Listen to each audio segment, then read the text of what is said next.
बाळ पण 6 महिन्याचं पूर्ण झालंय का? झालं असेल तर तुम्ही त्याला काय काय खायला देतात, मला हे कमेंट करून नक्की सांगा. बरं, अद्विका आत्ताच 6 महिन्याची पूर्ण झाली आहे आणि आता आम्ही तिला हळूहळू वरचं फूड खायला द्यायला सुरुवात केलेली आहे. 2 दिवस आम्ही तिला रव्याची पेज, कणकेची पेज असं दिलं आणि बघितलं की तिला ते पचतंय का, तिला काहीही त्रास झाला नाही. आज आम्ही तिच्यासाठी करणार आहोत वरण भाताचं पाणी तिला देणार आहे. त्यासाठी अगदी 1-1 चमचा डाळ तांदूळ घेतले, त्यामध्ये 2-3 जिऱ्याचे दाणे टाकलेले आहेत.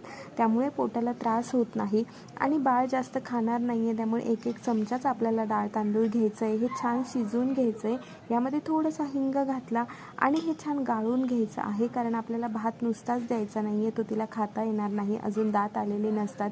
त्यामध्ये छान गाईचं तूप घातलं आहे आणि हे नुसतं पाणी आपल्याला बाळाला खायला द्यायचं आहे. म्याऊ, चला वरण भाताचं पाणी कोण पिणार आहे? कोण पिणार आहे वरण भाताचं पाणी?